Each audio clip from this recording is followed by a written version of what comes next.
প্রধান বলেছে ক্যানিংয়ে একটা প্রধানকে 3 লাখ 4 লাখ 3 লাখ 4 লাখ টাকা প্রতি মাসে তুলে এমএলএ কে দিতে হবে, সরকারকে দিতে হবে। প্রধান বলেছে, আমাকে দুটো প্রধান বলেছে ক্যানিংয়ে প্রত্যেকটা প্রধানকে 3 লাখ 4 লাখ 3 লাখ 4 লাখ টাকা প্রতি মাসে তুলে এমএলএ কে দিতে হবে, সরকারকে দিতে হবে প্রতি মাসে। কতটা সত্য মিথ্যা আল্লাহ ভালো জানে, বলেছিলেন। আমি কারো নাম ধরে বলবো, আমার কাছে খবর আছে। প্রধান বলেছে, আমাকে দুটো প্রধান বলেছে ক্যানিংয়ে প্রত্যেকটা প্রধানকে 3 লাখ 4 লাখ 3 লাখ 4 লাখ টাকা প্রতি মাসে তুলে এমএলএ কে দিতে হবে, সরকারকে দিতে হবে প্রতি মাসে। কতটা সত্য মিথ্যা আল্লাহ ভালো জানে, আমাকে সে বলে গেছে। প্রতি মাসে 3 লাখ 4 লাখ করে টাকা প্রত্যেক পঞ্চায়েত থেকে প্রধানকে সরকারকে দিতে হবে। তারা বলছে আমরা কোথা থেকে টাকা পাবো? 3 লাখ 4 লাখ টাকা আমাদের মানুষের প্রতি অত্যাচার করতে হচ্ছে, আমাকে তারা জোর করে দিতে হচ্ছে, আমাকে কন্যাশ্রীর টাকা কাটতে হচ্ছে, আমাদের ঘরের যে টাকা আছে তার থেকে কাটতে হচ্ছে। এটা আমাদের বদনাম হচ্ছে। আমরা 2 নম্বরই করতে চাইনি, আমাদের করতে বাধ্য করা হচ্ছে। ক্যানিংয়ের যে অবস্থা, ক্যানিংয়ের যে হাল, ক্যানিংয়ের মানুষের বাকশক্তি কেড়ে নিয়েছে। ক্যানিংয়ের মানুষ ভয়ঙ্কর, পুরো বারুদ হয়ে আছে।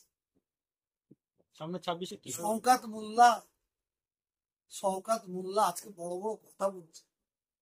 বিশ্বাস করুন, শওকত মোল্লা যদি সিকিউরিটি ছেড়ে দেয়,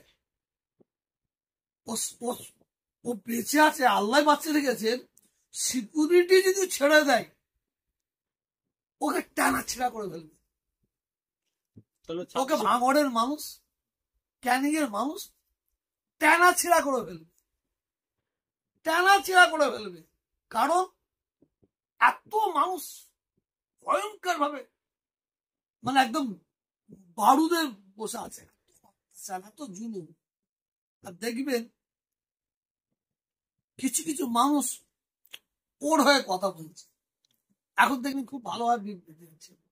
ওরা হচ্ছে সেই একরকম জন্তু দেখেছেন, চাবি দিয়ে ছেড়ে দিলে করে, ওসব চাবি দেওয়া মাল। আপনি দেখবেন চাবি দেওয়া মালগুলো অনেক কথা বলবে।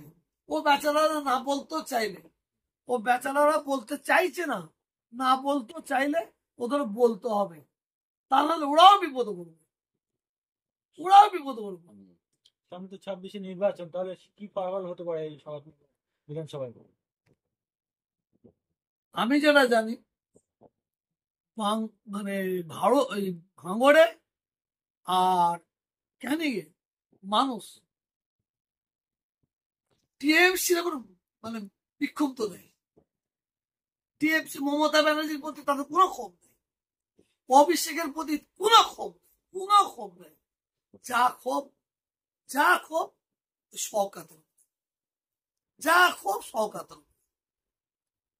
শওকত লেটেল বাহিনী তৈরি করেছে, কিছু খুনি আসামিকে নিয়ে ঘুরছে। সেটা ভাঙড়ের মানুষ বলছে, আমি বলছি না, ক্যানিংয়ের মানুষ বলছে। শওকত মোল্লাকে যদি ভাঙড়ে আর ক্যানিংয়ে যদি ওকে দেওয়া হয়, তবে আমার মনে হয় মমতা ব্যানার্জি ওই দুটো জায়গা ক্ষতি হয়ে যাবে। আমার শুধু আমি এবারে 2026-এ আমি আপনাদের অন ক্যামেরায় বলছি, আমার টিএমসি সরকারের প্রতি ক্ষোভ নেই। আমি মানুষের বাচ্চা, আমাকে সত্য কথাটা বলতে হবে। এই সরকার আসার পরে যে উন্নয়ন, এতে কোনো সন্দেহ নেই। কোনো সন্দেহ নেই।